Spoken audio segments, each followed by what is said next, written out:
Friends, ಎಲ್ರಿಗೂ ನಮಸ್ಕಾರ. ಕಾವ್ಯ ಹರಿಕೃಷಿ YouTube ಚಾನಲ್ಗೆ ಎಲ್ಲರಿಗೂ ವೆಲ್ಕಮ್ ಫ್ರೆಂಡ್ಸ್, ಹಾರ್ಟ್ಲಿ ವೆಲ್ಕಮ್. ಯಾರೆಲ್ಲ ಮೊದಲನೇ ಬಾರಿ ನನ್ನ ವಿಡಿಯೋ ನೋಡ್ತಾ ಇದ್ರೆ ದಯವಿಟ್ಟು ಸಬ್ಸ್ಕ್ರೈಬ್ ಮಾಡ್ಕೊಂಡು ನೋಡಿ, ಹಾಗೆ ಬೆಲ್ ಐಕನ್ ಕೂಡ ಕ್ಲಿಕ್ ಮಾಡಿ ಮುಂದೆ ಮಾಡುವಂಥ ವಿಡಿಯೋಗಳ ನೋಟಿಫಿಕೇಶನ್ ಪಟ್ ಅಂತ ಸಿಗುತ್ತೆ. ಸೊ ಬನ್ನಿ ಫ್ರೆಂಡ್ಸ್, ನಾನು ವಿಡಿಯೋ ಸ್ಟಾರ್ಟ್ ಮಾಡೋಣ. ಸೊ ವಿಡಿಯೋ ಸ್ಟಾರ್ಟ್ ಮಾಡೋಕ್ಕಿಂತ ಮುಂಚೆ ನಾನು ಒಂದು ಶ್ಲೋಕ ಹೇಳ್ತೀನಿ. ಪೂಜ್ಯಾಯ ರಾಘವೇಂದ್ರಾಯ ಸತ್ಯ ಧರ್ಮರಥಾಯ ಚ ಭಜತಾಂ ಕಲ್ಪವೃಕ್ಷಾಯ ನಮತಾಂ ಕಾಮಧೇನುವೆ. ಸೊ ಇದು ಎಲ್ರಿಗೂ ಗೊತ್ತಿರೋದೇ ನಮ್ಮ ರಾಯರ ಮಂತ್ರ, ಓಕೆನಾ. ಸೊ ಇದನ್ನು ನೀವು ಗುರುವಾರದೊತ್ತಾಗಿರ್ಬೋದು, ನಾರ್ಮಲ್ ಟೈಮಲ್ಲಿ ಆಗಿರ್ಬೋದು, 3 ಬಾರಿ ನೀವು ನಿಮ್ಮ ಮನಸ್ಸಲ್ಲಾಗಿರ್ಬೋದು, ನೀವು ಮೇರು ಧ್ವನಿಯಲ್ಲಾದರೂ ಹೇಳೋದ್ರಿಂದ ಸೊ ನಿಮಗೆ ರಾಯರ ಅನುಗ್ರಹ ಸಿಗುತ್ತೆ. ಸೊ ಅದೇ ವಿಡಿಯೋ ನಾನು ಮಾಡ್ತಿರೋದು. 7 ವಾರಗಳ ಓಕೆನಾ, 7 ಗುರುವಾರಗಳ ರಾಯರ ವ್ರತ ಮಾಡಿದ್ರೆ ನೀವೇನು ಅಂದ್ಕೊಂಡಿರ್ತೀರ, ನಿಮ್ಮ ಒಂದು ಸಂಕಲ್ಪ ನೆರವೇರುತ್ತೆ ಅನ್ನೋ ಒಂದು ಉದ್ದೇಶದಿಂದ ನಾನು ಈ ವಿಡಿಯೋನ ಮಾಡ್ತಾ ಇರೋದು. ಸೊ ಏನೇನೆಲ್ಲ ಮಾಡಬೇಕು, ಯಾರ್ಯಾರೆಲ್ಲ ಮಾಡ್ಬೋದು ಅನ್ನೋದನ್ನು ಕಂಪ್ಲೀಟಾಗಿ ನಾನು ಡೀಟೇಲ್ಸ್ ತಿಳಿಸ್ಕೊಡ್ತೀನಿ. ಸೊ ಇನ್ನು ಯಾರೆಲ್ಲ ನನ್ನ ಚಾನಲ್ಗೆ ಸಬ್ಸ್ಕ್ರೈಬ್ ಆಗಿಲ್ಲ, ಸೊ ಬೇಗ ಹೋಗಿ ಸಬ್ಸ್ಕ್ರೈಬ್ ಮಾಡ್ಕೊಳ್ಳಿ. ಸೊ ಯಾರೇನೆಲ್ಲ ಮಾಡ್ಬೋದು ಅಂತ ನಾನು ಈ ವಿಡಿಯೋದಲ್ಲಿ ತಿಳಿಸ್ಕೊಡ್ತೀನಿ. ಪ್ರತಿಯೊಬ್ಬರು ಮಾಡ್ಬೋದು. ನಿಮ್ಮ ಕೈಯಲ್ಲಿ ಮಾಡೋಕ್ಕಾಗುತ್ತೆ ಅಂದರೆ ಪ್ರತಿಯೊಬ್ಬರು ದೊಡ್ಡವರಿಂದ ಹಿಡಿದು ಚಿಕ್ಕವರವರೆಗೂ ಎಲ್ಲರೂ ಮಾಡ್ಬೋದು, ಓಕೆನಾ. No age limits. ಗಂಡಸರು ಮಾಡ್ಬೋದಾ, ಹೆಂಗಸರು ಮಾಡ್ಬೋದು, ವಯಸ್ಸಾದವ್ರು ಮಾಡ್ಬೋದು, ಚಿಕ್ಕ ಮಕ್ಕಳು ಮಾಡ್ಬೋದು, ಎಲ್ಲರೂ ಮಾಡ್ಬೋದು. ನಿಮ್ಮ ಕೈಯಲ್ಲಿ ಆಗುತ್ತೆ ಅನ್ನೋದಿದ್ರೆ, ಮಾಡ್ತೀರ ಅನ್ನೋದಿದ್ರೆ ಮಾಡ್ಬೋದು. ಇದು ಏನೂ ಕಷ್ಟ ಇಲ್ಲ. ಈಸಿ ವೇಯಲ್ಲಿ ನಾನು ಹೇಳ್ಕೊಡ್ತೀನಿ. ಸಿಂಪಲ್ಲಾಗಿ, ಕಷ್ಟಕರ ಏನೂ ಇಲ್ಲ. ಸೊ ಎಲ್ಲರೂ ಕೂಡ ಮಾಡ್ಬೋದು. ಸೊ ಯಾವತ್ತು ಮಾಡಬೇಕು? ರಾಯರಿಗೆ ಇಷ್ಟವಾದ ದಿನ ಗುರುವಾರ. ಆ ಒಂದು ಗುರುವಾರದ ದಿನ ಮಾಡಬೇಕಾಗುತ್ತೆ, ಓಕೆನಾ. ಗುರುವಾರ ಮಾಡೋದ್ರಿಂದ ನಿಮ್ಮ ಒಂದು ಅಂದರೆ ರಾಯರಿಗೆ ಆಬ್ವಿಯಸ್ಲಿ ಗುರುವಾರನೇ ಅಲ್ವಾ ನಾವು ರಾಯರಿಗೆ ಇದಾಗುವಂಥದ್ದು. ಗುರುವಾರದೊತ್ತು ಬೆಳಗ್ಗೆ 9 ಗಂಟೆ ಒಳಗಡೆ, ನೀವು 4 ಗಂಟೆಗೆ ಮಾಡ್ತೀರೋ, 5 ಗಂಟೆಗೆ ಮಾಡ್ತೀರೋ, 6 ಗಂಟೆಗೆ, 9 o'clock ಅಂದರೆ 9 ಗಂಟೆ ಒಳಗಡೆ ಪೂಜೆ ಮುಗಿಬೇಕು. ನೋಡಿ ಯಾರ್ಯಾರು ಮಾಡ್ತೀರಾ, ಯಾರ್ಯಾರು ಮಾಡಲ್ಲ, ಎಷ್ಟೊತ್ತಿಗೆ ಮಾಡ್ತೀರಾ ಅಂತ ನೀವೇ ನೋಡ್ಕೋಬೇಕಾಗುತ್ತೆ. ನೀವು ಯಾರಾದರೂ ಮಾಡಿ 9 ಗಂಟೆ ಒಳಗಡೆ ಪೂಜೆ ಮಾಡಬೇಕಾಗುತ್ತೆ, ಓಕೆನಾ. ನಾನು ಸಂಜೆ ಮಾಡ್ತೀನಿ ಅಂದರೆ ಸಂಜೆ ದಯವಿಟ್ಟು ಬೇಡ, ಆಗೋಂಗಿದ್ರೆ ಮಾಡಿ, ಇಲ್ಲಾಂದರೆ ಬೇಡ, ಓಕೆನಾ. ಸೊ ರಾಯರಿಗೆ ನೆನೆಸ್ಕೊಂಡ್ರೆ ಸಾಕು. ನೀವು ಈ ವ್ರತ ಮಾಡೋದ್ರಿಂದ ನೀವೇನು ಸಂಕಲ್ಪ, ನೀವೇನು ಅಂದ್ಕೊಂಡಿರ್ತೀರೋ ಅದು ಖಂಡಿತವಾಗ್ಲೂ ನೆರವೇರುತ್ತೆ. ಯಾಕಂದರೆ ನನಗೂ ಕೂಡ ನೆರವೇರಿದೆ. ಅದಕ್ಕೆ ನೀವು ಕೂಡ ಇದರಿಂದ ಫಲ ಸಿಗಲಿ ಅನ್ನೋ ಒಂದು ಉದ್ದೇಶದಿಂದ ನಾನು ಈ ವಿಡಿಯೋ ಮಾಡ್ತಾ ಇದ್ದೀನಿ, ಓಕೆನಾ. ತುಂಬ ಜನಕ್ಕೆ ಹೆಲ್ಪ್ ಆಗಲಿ ಅಂತೇಳಿ ಶೇರ್ ಮಾಡಿ, ಅವ್ರಿಗೂ ಕೂಡ ಹೆಲ್ಪ್ ಆಗುತ್ತೆ, ಓಕೆನಾ. ಬನ್ನಿ. ಸೊ ಯಾರೇನೆಲ್ಲ ಮಾಡ್ಬೋದು, ಯಾವತ್ತು ಮಾಡಬೇಕು, ಎಷ್ಟೊತ್ತಿಗೆ ಮಾಡಬೇಕು ಅಂತ ಕೂಡ ನಾನು ಡೀಟೇಲ್ಸ್ ಹೇಳಿದೆ. ಇನ್ನು ಬ್ರಾಹ್ಮಿ ಮುಹೂರ್ತದಲ್ಲಿ ಮಾಡಿದ್ರೆ 5 ಗಂಟೆ 5:30 ಟೈಮಲ್ಲಿ ಮಾಡಿದ್ರೆ ಇನ್ನೂ ತುಂಬ ಒಳ್ಳೆಯದು. ಬಟ್ ಅಷ್ಟು ಬೇಗ ಮಾಡೋಕ್ಕೆ ಆಗಲ್ಲ ಅನ್ನೋ ಉದ್ದೇಶದಿಂದ 9 ಗಂಟೆ ಒಳಗಡೆ ಮಾಡಿ. ಈ 7 o'clock 7:30 8 ಒಳಗಡೆ ಮಾಡಿದರೆ ಇನ್ನೂ ಒಳ್ಳೆಯದು. ಈ ರೀತಿಯಾಗಿ ಟೈಮ್ ಅಡ್ಜಸ್ಟ್ಮೆಂಟ್ ನೋಡ್ಕೊಳ್ಳಿ. ಸೊ ಓಕೆನಾ. ಸೊ ನೋಡಿಕೊಂಡು ಏನೇನೆಲ್ಲ ಮಾಡಬೇಕು, ಪೂಜಾ ಸಾಮಗ್ರಿಗಳೇನು, ಯಾವ ಥರ ವ್ರತ ಏನು ಅಂತ ನಾನು ಕಂಪ್ಲೀಟಾಗಿ ತಿಳಿಸ್ಕೊಡ್ತೀನಿ, ಓಕೆನಾ. ಸೊ ಇದಾಯಿತು. ಗುರುವಾರದೊತ್ತು ನಾನ್ ವೆಜ್ಜು ತಿನ್ನಬಾರ್ದು. ಈ ವ್ರತ ಮಾಡ್ತಾ ಇರ್ತಾರಲ್ಲ ನೀವು, ಬೇರೆ ಟೈಮಲ್ಲಿ ವಾರದಲ್ಲಿ ಯಾವಾಗ ಬೇಕಾದ್ರೂ ತಿನ್ಕೊಳ್ಳಿ, ಗುರುವಾರ ತಿನ್ನಬಾರ್ದು, ಓಕೆನಾ. ಗುರುವಾರ ಇದು ರಾಯರಿಗೆ ಅಂತಲೇ ಮೀಸಲಿಡಬೇಕಾಗುತ್ತೆ. ರಾಯರೇ, ನಾನು ಈ ಥರ ಗುರುವಾರ ನಾನ್ ವೆಜ್ ತಿನ್ನೋದು ಬಿಡ್ತೀನಿ, ನಾನು ಈ ಥರ ಅಂದ್ಕೊಂಡಿದ್ದೀನಿ. ಅಂದರೆ ಇವಾಗ ಮನೆ ಕಟ್ಟಬೇಕು, ಮತ್ತು ನನಗೆ ಕೆಲಸ ಸಿಗಬೇಕು, ಮತ್ತು ನನಗೆ ಏನೋ ಒಂದು ಲೋನ್ ಕ್ಲಿಯರ್ ಆಗಬೇಕು, ಮತ್ತು ನನಗೆ ಒಡವೆ ತೊಗೋಬೇಕು, ಬೈಕ್ ತೊಗೋಬೇಕು, ಹೋಮ್ ಲೋನ್ ತೀರಿಸ್ಬೇಕು, ಸೈಟ್ ತೊಗೋಬೇಕು, ತುಂಬಾ ಇರುತ್ತೆ. ನನಗೆ ಈ ಥರ ಆಗಬೇಕು, ನಾನು ಈ ಎಕ್ಸಾಮಲ್ಲಿ ಪಾಸ್ ಆಗಬೇಕು, ನಾನು 10th ಪಾಸ್ ಆಗಬೇಕು, ಡಿಸ್ಟಿಂಕ್ಷನ್ ಬರಬೇಕು, ಸುಮಾರಷ್ಟು ಇರುತ್ತಲ್ವ ನಿಮ್ಮ ಆಸೆಗಳು. ಸೊ ಅದನ್ನೆಲ್ಲ ನೀವು ರಾಯರ ಮುಂದೆ ಹೇಳಿ ಗುರುವಾರ ಮತ್ತು ನಾನ್ ವೆಜ್ನ ತಿನ್ನೋದು ಕಂಪ್ಲೀಟಾಗಿ ಬಿಟ್ಟು ಈ ಒಂದು ಸಂಕಲ್ಪನ ಮಾಡ್ಕೋಬೇಕಾಗುತ್ತೆ, ಓಕೆನಾ. ಇದು ಸಂಕಲ್ಪ ಯಾವ ಟೈಮಲ್ಲಿ ಮಾಡಬೇಕು, ಹೇಗೆ ಮಾಡಬೇಕು ಅನ್ನೋದನ್ನ ನಾನು ಹೇಳ್ತೀನಿ. ಇದು ನಾನು ಎಕ್ಸಾಂಪಲ್ ಕೊಟ್ಟಿದ್ದು. ಈ ಥರ ಇರುತ್ತಲ್ವ ನಿಮ್ಮ ಸಂಕಲ್ಪಗಳು, ಅದನ್ನು ನಾವು ರಾಯರ ಮುಂದೆ ಹೇಳಿ ಈ ಒಂದು ಗುರುವಾರದ ವ್ರತನ ಮಾಡಬೇಕಾಗುತ್ತೆ. ಸೊ ಫಸ್ಟ್ ನಾವೇನು ಮಾಡಬೇಕು ಅಂತ ಅಂದರೆ, ಸೊ ಫಸ್ಟ್ ಗುರುವಾರ ಸ್ಟಾರ್ಟ್ ಆಯಿತು. ಇದು ಮೊದಲನೇ ದಿನದ ವ್ರತ, ಓಕೆನಾ. ಇವತ್ತು ಗುರುವಾರ ಅಂತ ನಿಮ್ಮ ಮೈಂಡಲ್ಲಿ ಇಟ್ಕೊಳ್ಳಿ. ಇವತ್ತು ಗುರುವಾರ ಮಾರ್ನಿಂಗ್ ನೀವೇನು ಮಾಡಬೇಕು ಅಂತಂದರೆ, ಎಲ್ಲ ಮನೆಯೆಲ್ಲ ಸ್ವಚ್ಛ ಇರಬೇಕು. ಫಸ್ಟ್ ಗುರುವಾರ ಮೇನ್ ನೀವು ಸಂಕಲ್ಪನ ಅವತ್ತಿಂದಲೇ ಸ್ಟಾರ್ಟ್ ಮಾಡಬೇಕಾಗುತ್ತೆ, ಓಕೆನಾ. ಅದಕ್ಕೋಸ್ಕರ ಸ್ವಲ್ಪ ವಿಶೇಷವಾದಂಥ ಪೂಜೆ ಮಾಡಿ. ನಿಮಗೆ 7 ಗುರುವಾರಗಳು ಬ್ರಾಹ್ಮಿ ಮುಹೂರ್ತದಲ್ಲಿ ಮಾಡೋಕ್ಕಾಗಲ್ಲ ಅನ್ನೋದಾದರೆ ನಾರ್ಮಲ್ ಟೈಮಿಂಗ್ಸಲ್ಲಿ ಮಾಡಿ. ಮೊದಲನೇ ಗುರುವಾರ ಆದರೂ ಆದಷ್ಟು ಟ್ರೈ ಮಾಡಿ ಬ್ರಾಹ್ಮಿ ಮುಹೂರ್ತದಲ್ಲಿ ಮಾಡೋದಕ್ಕೆ ಆಗುತ್ತೇನೋ ಅಂತ. ಆಗಿಲ್ಲ ಅಂತ ನೋ ಇಶ್ಯೂಸ್. ನೀವು ನಾರ್ಮಲ್ಲು 7 ಗಂಟೆ 8 ಗಂಟೆ 9 ಗಂಟೆ ಒಳಗಡೆ ಮಾಡಿದ್ರೆ ಸಾಕು. ಮನೆಯೆಲ್ಲ ಸ್ವಚ್ಛ ಇರಬೇಕಾಗುತ್ತೆ. ಮನೆ ಈಚೆ ಎಲ್ಲ ನೀರಾಕಿ ರಂಗೋಲಿ ಇಟ್ಟು ಮನೆಯೆಲ್ಲ ಸಾರಿಸಿ ಗುಡಿಸಿ ರಂಗೋಲಿ ಹಾಕಿ ನೀಟಾಗಿರಬೇಕಾಗುತ್ತೆ ಮನೆಯೆಲ್ಲ. ನೀವು ಸ್ನಾನಕ್ಕೆ ನೀವು ಬಿಸಿನೀರಲ್ಲಿ ಸ್ನಾನ ಮಾಡ್ತೀರಲ್ಲ, ಸೊ ಸ್ವಲ್ಪ ಅರಿಶಿನ ಮತ್ತು ಹಸಿ ಹಾಲನ್ನು ಹಾಕ್ಬಿಡಿ. ನೀವು ಏನೇ ಅಂದರೆ ನೀರಲ್ಲಿ ದೋಷ ಇದೆಯೋ ಅದೆಲ್ಲ ಹೋಗುತ್ತೆ. ನಿಮ್ಮಲ್ಲಿ ಏನು ದೋಷ ಇರುತ್ತೋ ಅದೆಲ್ಲನೂ ಹೋಗ್ಲಾಡಿಸುತ್ತೆ. ನಮ್ಮ ಅರಿಶಿನ ಮತ್ತು ಹಸಿ ಹಾಲಲ್ಲಿ ಹಾಲು ಕೊಡೋದು ಯಾರು ಗೋಮಾತೆ, ಅದೆಲ್ಲ ನಿಮಗೆ ಹೋಗುತ್ತೆ. ನೀರಿನ ದೋಷ ಇತ್ತು, ಕಲುಷಿತ ನೀರು ಅಂದರೆ ಆ ನೀರಿನ ದೋಷ ಎಲ್ಲ ಹೋಗುತ್ತೆ. ಸೊ ನೀವು ಅದರಲ್ಲಿ ಸ್ನಾನ ಮಾಡ್ಕೊಳ್ಳಿ. ಸ್ನಾನ ಮಾಡಿಕೊಂಡು ಚೆನ್ನಾಗಿ ಅಲಂಕಾರ ಮಾಡಿಕೊಂಡು ನೋಡಿಕೊಂಡು ಹಣೆ ತುಂಬ ಬಟ್ಟೆಲ್ಲ ಇಟ್ಕೊಂಡು ನಾರ್ಮಲಾಗಿ ಹೆಂಗಸರು ಮಾಡೋದಿದೆ, ಹೆಂಗಸರು ಗಂಡಸರು ನಾರ್ಮಲಾಗಿ ನೀವು ರೆಡಿಯಾಗಿ, ಮಕ್ಕಳು ಅಷ್ಟೇ, ಮಕ್ಕಳು ಕೂಡ ನಾರ್ಮಲಾಗಿ ರೆಡಿಯಾಗಿ, ದೊಡ್ಡವರಂದರೆ ಅವ್ರಿಗೆ ಗೊತ್ತಿರುತ್ತೆ ರೆಡಿಯಾಗಿ ದೇವ್ರ ಸಾಮಾನೆಲ್ಲ ಪ್ರತಿ ವಾರ ಕೂಡ ನೀಟಾಗಿ ತೊಳಿಬೇಕಾಗುತ್ತೆ. ದೇವ್ರ ಸಾಮಾನು ದೇವ್ರ ಮನೆಯೆಲ್ಲ ನೀಟಾಗಿ ತೊಳಿಬೇಕಾಗುತ್ತೆ. ಸೊ ಇದೆಲ್ಲ ತೊಳೆದು ದೇವ್ರದೆಲ್ಲ ಅಲಂಕಾರ. ನೆಕ್ಸ್ಟು ರಾಯರ ಫೋಟೋ ತೊಗೋಬೇಕಾಗುತ್ತೆ. ನೀವು ರಾಯರ ಫೋಟೋ ವಿಗ್ರಹ ಏನಾದರೂ ಇರಲಿ ಪರವಾಗಿಲ್ಲ. ಸೊ ರಾಯರ ಫೋಟೋ ತೊಗೋತೀರಾ ಅಂತ ಹೇಳಿದ್ರೆ ರಾಯರ ಹಿಂದೆ ಕಲ್ಪವೃಕ್ಷ ಮತ್ತು ಕಾಮಧೇನು ಇರೋಂಥ ಫೋಟೋ ಸಿಗುತ್ತೆ. ತುಂಬಾ ಒಳ್ಳೆಯದು.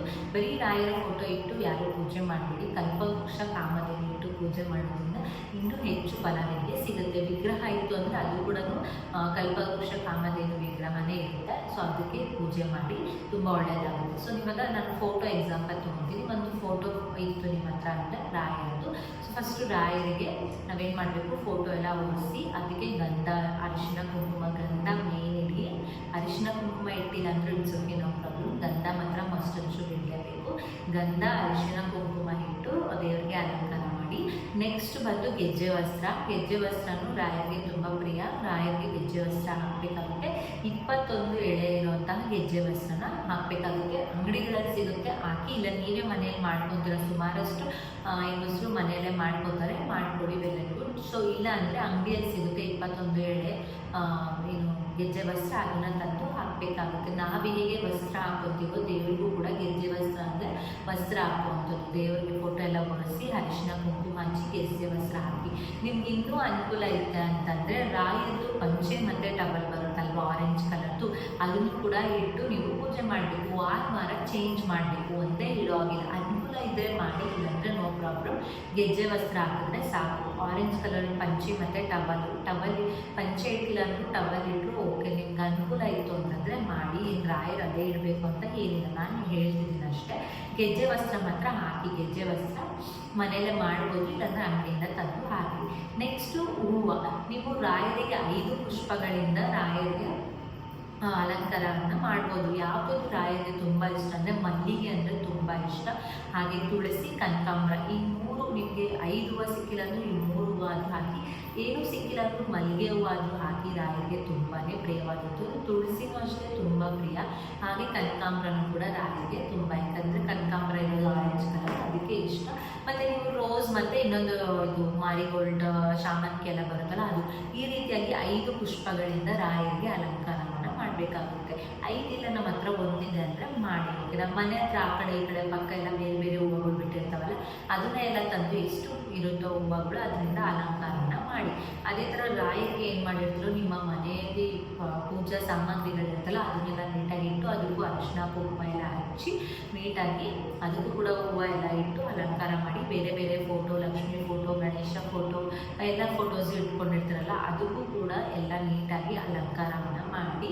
ಸೊ ಪೂಜೆ ಮನೆಯೆಲ್ಲ ನೀಟಾಗಿ ರೆಡಿ ಮಾಡಿಟ್ಕೊಬೇಕಾಗುತ್ತೆ. ಓಕೆ, ರೆಡಿ ಮಾಡಿಟ್ಕೊಂಡಿದ್ದಾದಮೇಲೆ ದೀಪಕ್ಕೆ ದೀಪ ಏನು ಮಾಡಬೇಕು ಅಂತಂದರೆ ತುಪ್ಪದ ದೀಪನ ಹಚ್ಚಬೇಕಾಗುತ್ತೆ. ಓಕೆನಾ, ವಾರಕ್ಕೆ ಒಂದ್ಸತಿ ತುಪ್ಪದ ದೀಪವನ್ನು ಹಚ್ಚಿ ರಾಯರ ಫೋಟೋ ಮುಂದೆ ದೀಪವನ್ನು ಇಟ್ಟು ತುಪ್ಪದ ದೀಪ ಹಚ್ಚೋದ್ರಿಂದ ರಾಯರು ಸಂತೃಪ್ತರಾಗ್ತಾರೆ. ಸೊ ಇದು ತುಪ್ಪದ ದೀಪ ಆಯಿತು. ತುಪ್ಪ ಇಲ್ಲ ನಾನು ಎಣ್ಣೆನೇ ಹಾಕ್ತೀನಿ ಅಂದರೆ ಓಕೆ, ಹಾಕಿ ನೋ ಇಶ್ಯೂ. ಓಕೆನಾ, ಆಯಿತು. ಅದಾದಮೇಲಿಂದ ರಾಯರಿಗೆ ನೈವೇದ್ಯಕ್ಕೆ ಏನಿಡಬೇಕು ಅಂದರೆ, ನಿಮಗೆ ಟೈಮ್ ಇತ್ತು ಅಂತ ಅಂದರೆ ಸಿಹಿ ಪೊಂಗಲ್ ಅಂದರೆ ರಾಯರಿಗೆ ತುಂಬ ಇಷ್ಟ. ರಸಾಯನ ಮಾಡ್ಬೋದು, ಆಮೇಲೆ ಕೇಸರಿ ಬಾತ್ ಮಾಡ್ಬೋದು, ಬೇರೆ ಬೇರೆದೆಲ್ಲ ಇರುತ್ತಲ್ವ. ಏನಾದರೂ ಜಾಮೂನ್ ಮಾಡ್ತೀರಾ, ಟೈಮ್ ಇದ್ದರೆ ಮಾಡಿ. ಏನಾದರೂ ಸ್ವೀಟು ಮಾಡಿಬಿಟ್ಟು ನೀವು ರಾಯರಿಗೆ ಇಡ್ಬೋದು. ಇಲ್ಲ ನನಗೆ ಟೈಮ್ ಇಲ್ಲ ಅಂತಂದರೆ ಒಂದು ಬೌಲ್ ಅಥವಾ ಒಂದು ಗ್ಲಾಸಲ್ಲಿ ಹಾಲನ್ನು ಇಟ್ಟು ಅದು ಕೂಡ ಮಾಡೋದ್ರಿಂದನೂ ರಾಯರು ಸಂತೃಪ್ತರಾಗ್ತಾರೆ. ನೀವು ಬೇರೆ ಏನು ಮಾಡೋ ಅವಶ್ಯಕತೆ ಇಲ್ಲ. 1 ಗ್ಲಾಸು ಹಾಲಿಟ್ಟರು ಓಕೆ. ಇಲ್ಲ ನೀವು ಡ್ರೈ ಫ್ರೂಟ್ಸ್ ಇಡ್ತೀರಾ ಅಂತಂದರೂ ನೈವೇದ್ಯಕ್ಕೆ ಏನು ಬೇಕಾದರೂ ಇಡ್ಬೋದು. ನಾರ್ಮಲಾಗಿ ಎಲೆ ಅಡಿಕೆ ಬಾಳೆಹಣ್ಣನ್ನು ನೀವು ದೇವರಿಗೆ ಇಟ್ಬಿಟ್ಟು ರಾಯರಿಗೆ 1 ಗ್ಲಾಸ್ ಅಥವಾ 1 ಬೌಲಲ್ಲಿ ಹಾಲನ್ನು ಇಡೋದ್ರಿಂದ ರಾಯರು ಸಂತೃಪ್ತರಾಗ್ತಾರೆ. ಸೊ ಇದೆಲ್ಲ ನೀವು ಪೂಜೆ ಮಾಡುವಂಥದ್ದು ವಿಧಾನ ಆಗಿರುತ್ತೆ. ಸೊ ಓಕೆನಾ, ನೀವೇನು ಮಾಡಬೇಕು ಅಂತ ಅಂದರೆ ಹೇಳಿದ್ನಲ್ಲ, ನಂದಿಷ್ಟು ಎಲ್ಲನೂ ರೆಡಿ ಮಾಡಿಕೊಡಿ. ಏನಂತಾರೆ, ಸಾಂಬ್ರಾಣಿ ಕಡ್ಡಿ ಆಗಿರ್ಬೋದು, ಮತ್ತು ಕಡ್ಡಿ, ಕರ್ಪೂರ, ತೆಂಗಿನಕಾಯಿ ಪ್ರತಿಯೊಂದನ್ನು ರೆಡಿ ಮಾಡಿಕೊಡಿ. ಪೂಜೆ ಮಾಡುವಂಥದ್ದು ನಿಮ್ಗೆ ಆಲ್ಮೋಸ್ಟ್ ಗೊತ್ತಿರುತ್ತೆ. ಫಸ್ಟ್ ಏನು ಮಾಡಬೇಕು ಅಂದರೆ ನಾರ್ಮಲಾಗಿ ದೀಪ ಅಂಟಿಸ್ಬೇಕಾಗುತ್ತೆ. ದೀಪ ಅಂಟಿಸ್ಬಿಟ್ಟು ರಾಯರದು ಮಂತ್ರ ಬರುತ್ತೆ, ಅಷ್ಟೋತ್ತರ ಶತನಾಮಾವಳಿ ಅಂತ. ನೀವು ಬುಕ್ ಇತ್ತು ಅಂತಂದರೆ ಬುಕ್ಕಲ್ಲಿ ನೋಡ್ಕೊಂಡು ಹೋಗ್ಬೋದು. ಇಲ್ಲಾಂದರೆ ಇವಾಗೆಲ್ಲ ಜನ್ರೇಷನ್ ಚೇಂಜ್ ಆಗಿದೆ, ಮೊಬೈಲಲ್ಲೇ ನೀವು ಕ್ರೋಮಲ್ಲಿ ಹೋಗ್ಬಿಟ್ಟು ರಾಘವೇಂದ್ರ ಸ್ವಾಮಿಗಳ ಅಷ್ಟೋತ್ತರ ಅಂತ ಹಾಕಿದ್ರೆ ಇಂಗ್ಲೀಷಲ್ಲೂ ಬರುತ್ತೆ, ಕನ್ನಡದಲ್ಲೂ ಬರುತ್ತೆ. ಸೊ ನೀವು ಯಾವ ಲ್ಯಾಂಗ್ವೇಜೋ ಆ ಲ್ಯಾಂಗ್ವೇಜಲ್ಲಿ ಹಾಕ್ಕೊಡಿ, ಆ ಲ್ಯಾಂಗ್ವೇಜಲ್ಲಿ ಬರುತ್ತೆ. ಸೊ ಅದು 108 ಮಂತ್ರಗಳಿರುತ್ತೆ. ಸೊ 108 ಮಂತ್ರಗಳನ್ನು ಓದಿ. ನಿಮ್ಗೆ ಅಷ್ಟೊಂದು ಟೈಮ್ ಇಲ್ಲ 108 ಮಂತ್ರ, ಒಂದು ಕಾಲು ಗಂಟೆ ಆಗುತ್ತೆ ಅದು ಓದೋಕ್ಕೆ, ಒಂದು 15 ಮಿನಿಟ್ಸ್ ಆಗುತ್ತೆ 108 ಮಂತ್ರ. ನಿಧಾನವಾಗಿ ಅದು ಕಷ್ಟ ಇರುತ್ತೆ, ಉಚ್ಚಾರಣೆ ಕರೆಕ್ಟಾಗಿ ಮಾಡಿಕೊಂಡು ಮಾಡಬೇಕಾಗುತ್ತೆ. ಇಲ್ಲ ನನಗೆ ಆಗಲ್ಲ ಅನ್ನೋದಾದರೆ ಪೂಜ್ಯಾಯ ರಾಘವೇಂದ್ರಾಯ ಅದು ಮಂತ್ರ ಇದೆಯಲ್ಲ ಅದನ್ನು 3 ಬಾರಿ ಹೇಳಿದ್ರೆ ಸಾಕಾಗುತ್ತೆ, ಓಕೆನಾ. ಅಷ್ಟೋತ್ತರ ಶತನಾಮಾವಳಿ ಹೇಳಿಕೊಂಡು ನೀವು ಪುಷ್ಪಾರ್ಚನೆ ಅಥವಾ ಕುಂಕುಮಾರ್ಚನೆ ಮಾಡೋದ್ರಿಂದ ತುಂಬಾ ಒಳ್ಳೆಯದು. ಆ ಕುಂಕುಮಾರ್ಚನೆ ಒಂದು ವೀಳ್ಯದೆಲೆ ತೊಗೊಂಡು ಕುಂಕುಮನ ನೀವು ಹೇಳ್ಕೊಂಡು ಒಂದೊಂದು ಮಂತ್ರ ಹೇಳ್ಕೊಂಡಾಗ ಕುಂಕುಮಾರ್ಚನೆ ಮಾಡೋದ್ರಿಂದ ಆ ಕುಂಕುಮನ ನೀವು ರೆಗ್ಯುಲರ್ ಆಗಿ ಡೈಲಿ ಈಚೆ ಹೋದಾಗೆಲ್ಲ ಮನೆಯವರೆಲ್ಲ ಯೂಸ್ ಮಾಡ್ಕೋಬೋದು. ಪುಷ್ಪಾರ್ಚನೆ ಎಲ್ಲ ಹೂವುಗಳನ್ನು ರಾಯರ ಮುಂದೆ ಪುಷ್ಪಾರ್ಚನೆ ಕೂಡ ಮಾಡ್ಬೋದು ಆ ಮಂತ್ರ ಹೇಳ್ಕೊಂಡು. ಇದು ಮಾಡೋದ್ರಿಂದ ತುಂಬ ಒಳ್ಳೆಯದಂದರೆ ದೀಪ ಹಚ್ಚಿದಾದಮೇಲೆ ಇನ್ನು ಸಾಂಬ್ರಾಣಿ ಕಡ್ಡಿ ಬೆಳಗಿಲ್ಲ. ಫಸ್ಟ್ ದೀಪ ಹಚ್ಚಿದ ತಕ್ಷಣ ಈ ಒಂದು ಮಂತ್ರನ ಓದಬೇಕಾಗುತ್ತೆ. ಓದಿದ್ದಾದಮೇಲೆ ನೀವು ಆಯಿತು ಅಂದರೆ ಓದೋಕ್ಕಿಂತ ಮುಂಚೆ ದೀಪ ಹಚ್ಚೋವಾಗ ನೀವು ಸಂಕಲ್ಪ ಮಾಡ್ಕೋಬೇಕು, ಹೇಳೋದು ಮರ್ತೋದೆ, ಸಂಕಲ್ಪ ಮಾಡ್ಕೋಬೇಕು ದೀಪ ಹಚ್ಚೋ ಟೈಮಲ್ಲಿ. ಸೊ ಏನಂತ ಹೇಳಿದ್ರೆ, ರಾಯರೇ ನಾನು ಈ ಥರ ಅಂದ್ಕೊಂಡಿದ್ದೀನಿ, ಸೊ ಏನಾದರೂ ಒಂದು ಮನೆ ಓಕೆ ನಾನು ಈ ಥರ ಸೈಟ್ ತೊಗೋಬೇಕು, ನನಗೆ ಈ ಥರ ದುಡ್ಡಿನ ಕಾಸಿನ ಸಮಸ್ಯೆ ಇದೆ, ಸೊ ನನಗೆ ಬೇಗ ದುಡ್ಡಿನ ಕಾಸಿನೆಲ್ಲ ಸಮಸ್ಯೆ ನಿವಾರಣೆಯಾಗಿ ನಾನು ಒಂದು ಸೈಟ್ ತೊಗೋಬೇಕು, ನಿಮಗೆ 7 ಗುರುವಾರ ನಾನು ವ್ರತ ಮಾಡ್ತಾ ಇದ್ದೀನಿ ಅಂತ ನಿಮ್ಮ ಶೈಲಿಯಲ್ಲಿ ನೀವೇನು ಅಂದ್ಕೊಂಡಿದ್ದೀರೋ ಅದನ್ನು ಕೇಳ್ಕೊಬೇಕಾಗುತ್ತೆ. ಅದನ್ನು ಕೇಳಿಕೊಂಡು ದೀಪನ ಹಚ್ಚಬೇಕಾಗುತ್ತೆ. ಹಚ್ಚಿದಾದ್ಮೇಲೆ ಅಷ್ಟೋತ್ತರ ಶತನಾಮಾವಳಿ ಮಾಡಿಕೊಳ್ಳಿ.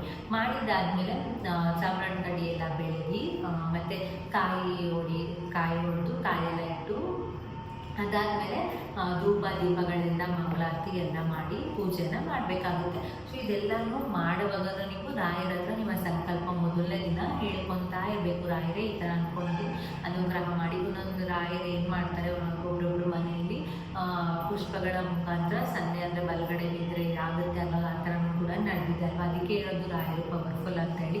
ಸೊ ನೀವು ಈ ಒಂದು ವ್ರತ ಮಾಡೋದ್ರಿಂದ ತುಂಬಾ ಒಳ್ಳೆಯದು. ಸೊ ಈ ರೀತಿ ಎಲ್ಲ ವ್ರತ ಆಯ್ತಲ್ಲ, ವ್ರತ ಆಗಿದ್ದಾದಮೇಲೆ ದೇವರಿಗೆ ಅಂದರೆ ಮಂಗಳಾರತಿ ಎಲ್ಲ ತೊಗೊಂಡು ಮನೆಯವ್ರಿಗೆಲ್ಲ ಮಂಗಳಾರತಿ ಕೊಟ್ಟು, ಸೊ ನೀವೇನು ಮಾಡಬೇಕು ಅಂದರೆ ಇದಿಷ್ಟು ಪೂಜೆ ಮಾಡುವಂಥದ್ದು ಇದೆಲ್ಲ ಏನೇನು ಇರುತ್ತಲ್ಲ, ಮಾರ್ನಿಂಗು ನೀವು ಎಷ್ಟೊತ್ತಿಗೆ 9 o'clock ಒಳಗಡೆ ಇದನ್ನೆಲ್ಲ ಮಾಡಬೇಕಾಗುತ್ತೆ. ನೆಕ್ಸ್ಟು ಏನಾದರೂ ಆಮೇಲೆ ಸಂಜೆ ರಾಘವೇಂದ್ರ ಸ್ವಾಮಿ ಮಠಕ್ಕೆ ಹೋಗಿ ದರ್ಶನ ಮಾಡ್ಕೊಂಬರೋದ್ರಿಂದ ತುಂಬಾ ಒಳ್ಳೆಯದಾಗುತ್ತೆ. ಸೊ ಇದಷ್ಟನ್ನೆಲ್ಲ ಮಾಡಿತು ಅಂತಂದರೆ ನೀವು 7 ಗುರುವಾರಗಳು ನಾನ್ ವೆಜ್ ತಿನ್ನೋ ಹಂಗಿಲ್ಲ.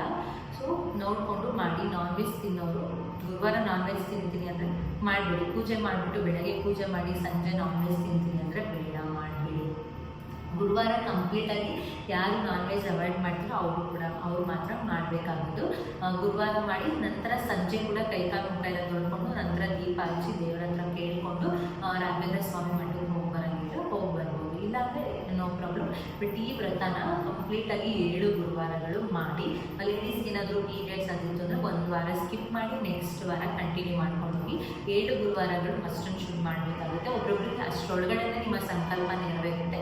ಇಲ್ಲಾಂದರೆ 7 ಗುರುವಾರ ಆದಮೇಲೆ ಸಂಕಲ್ಪ ನೆರವೇರುತ್ತೆ. ಇಲ್ಲಾಂದರೆ ಮಾಡ್ತಾನೆ ಒಬ್ಬೊಬ್ಬರಿಗೆ ನೆರವೇರುತ್ತೆ, ಒಟ್ನಲ್ಲಿ ನೆರವೇರುತ್ತೆ ಈ ಒಂದು ವ್ರತನ ಮಾಡೋದ್ರಿಂದ. ಸೊ ಎಲ್ಲರೂ ಮಾಡಿ ಅಂತ ಹೇಳ್ತಾ ಮುಂದಿನ ಹೊಸ ವಿಡಿಯೋ ನಿಮಗೆ ಸಿಗ್ತೀನಿ. Take care, bye, love you all.